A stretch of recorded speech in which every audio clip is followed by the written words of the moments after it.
अल्लाह ही अल्लाह किया करो, दुख न किसी को दिया करो, जो दुनिया का मालिक है नाम उसी का। अस्सलामु अलैकुम वरहमतुल्लाहि वबरकातुहू। दोस्तों, स्पेशल शॉर्ट न्यूज़ में आपको 3 जगह के वाक़यात बताएंगे कि किस किस अंदाज में लोगों ने वोटिंग की और अपने इस वोट के अधिकार का, हक का इस्तेमाल किया। पहले हम एक खबर बताएंगे कि बाप का इंतकाल हो गया, बाप मर गया, बाप के जनाजे को, बाप की अर्थी को रखा और पहले वोट दिया और उसके बाद फिर अपने बाप की अर्थी उठाकर अगला अंतिम संस्कार का प्रोग्राम किया। दूसरा, हम आपको एक और वाकया बताएंगे कि किस तरीके से एक दूल्हे ने सारे रस्मों रिवाज छोड़कर पहले वोट देने पहुंचा। और तीसरा, हम एक और वाकया बताएंगे कि किस तरीके से एक पाटिल समाज के लीडर एम्बुलेंस में डालकर वो वोट डालने के लिए उन्हें ले जाया गया। चलिए आइए, आप जानते हैं कि वोटिंग इस मुल्क के हर नागरिक का एक बड़ा अधिकार है और अगर आप इस अधिकार का इस्तेमाल सही नहीं करते हैं, आप बिक जाते हैं या अंधभक्त और गोबर भक्त बन जाते हैं और मुल्क तबाह होता है और मुल्क में अन्याय, जुल्म, रेप, दंगे, फसाद बढ़ते हैं, तो याद रखिए कि अल्लाह के दरबार में, खुदा के दरबार में आप भी मुजरिम बनकर खड़े रहेंगे कि आपने अपने वोट का सही इस्तेमाल नहीं किया था। अगर आप अपने वोट का सही इस्तेमाल करते थे तो जालिम को आप कुर्सी से गिरा सकते थे, हटा सकते थे और अपने देश को बचा सकते थे। कातिल को, दंगे और फसाद फैलाने वाले और नफरतें फैलाने वाली हुकूमत को, पार्टी को और नफरत फैलाने वाले लीडरों को आप अपने वोट का सही इस्तेमाल करके बचा सकते थे। लेकिन आपने इस्तेमाल अपने वोट का नहीं किया।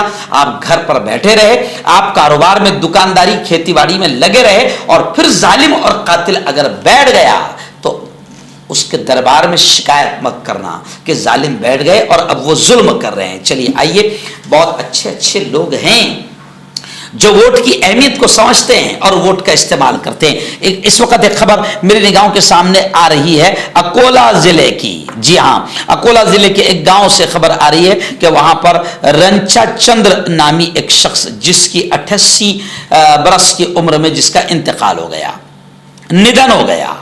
इसी दौरान बकायदा घर वालों ने दुखी होने के बावजूद पहले बाप की अर्थी को उठाया नहीं, अंतिम संस्कार का प्रोग्राम नहीं किया। वरना लोग क्या करते, भाई मैयत हो गई, इलेक्शन जाए भाड़ में, कौन डालेगा और गम का माहौल है, घर में मौत हुई है, मैयत हुई है। लेकिन नहीं, मैयत को आधा 1 घंटा आप आगे पीछे कर सकते हैं, लेकिन अगर आपने इस वोट का इस्तेमाल नहीं किया और जालिम, कातिल, दंगे फसाद फैलाने वाले लोग, मुल्क में बेरोजगारी बढ़ाने वाले लोग, मुल्क में जिनकी मौजूदगी में, जिनके आने के बाद बेटियों का रेप बढ़ गया है, जिनके आने के बाद महंगाई बढ़ गई है, अगर ऐसे लोग अगर फिर हुकूमत पर बैठ गए तो 5 साल तक ये मुल्क का और मानवता का सत्यानाश करेंगे। इसलिए ये अकोला से बड़ी अच्छी खबर आ रही है। मैं मुबारकबाद देता हूं इन लोगों को कि इन लोगों ने, इनके घर में बाप का इंतकाल हो गया मगर इन्होंने बाप की अर्थी नहीं उठाई। पहले ये वोटिंग करने के लिए पोलिंग बूथ पर पहुंचे, वहां पर उन्होंने वोट किया और वोट करने के बाद बाकायदा फिर वो आए और अपने बाप के अंतिम संस्कार का काम किया। चलिए आइए, दूसरी ऐसी ही एक बड़ी खबर अमरावती से आ रही है। आप जानते हैं कि अमरावती में भी एक उम्मीदवार ऐसी खड़ी थी कि जिसने खूब नफरतें फैलाई और एक खास समाज के खिलाफ खूब जहर उगला, जबकि उसी समाज ने उसको जिताया था। मगर वो दल बदलू फिर जाकर किसी की गोद में बैठ गई और उसी समाज के खिलाफ बातें करने लगी और नफरतों का जहर घोलने लगी। तो उस अमरावती से भी एक खबर आ रही है कि उस अमरावती में एक जोड़ा, एक दूल्हा रस्म और रिवाज को उसने छोड़ दिया। सबसे पहले उसने जाकर पोलिंग बूथ पहुंचा और अपना वोट किया और वोट करने के बाद फिर उसने अगला प्रोग्राम अपनी शादी का, जो भी कार्यक्रम होता है, वो शादी का कार्यक्रम पूरा किया। यानी एक पहली खबर मैंने आपको बता दिया कि गम के मौके पर भी बाप की अर्थी को रखकर पहले वोटिंग किए और फिर यहां पर शादी का मामला आ गया, खुशी का मौका आ गया कि शादी को रोककर पहले दूल्हा वोटिंग को पहुंचा। दूल्हे का नाम आकाश बताया जा रहा है। आकाश पहले वोटिंग देने के लिए पहुंचा, वोट किया और उसके बाद उसने अपनी शादी के प्रोग्राम को मुकम्मल किया। ये खबरें मैं इसलिए बता रहा हूं ताकि आपको वोटिंग की अहमियत समझ में आए। और तीसरी खबर आ रही है, आप जानते हैं कि मराठवाड़ा के एक पाटिल समाज के लीडर है मनोज जारंगे पाटिल, जिन्होंने मराठा रिजर्वेशन को लेकर जबरदस्त अंदाज में आंदोलन किया और महाराष्ट्र की हुकूमत को हिलाकर रख दिया।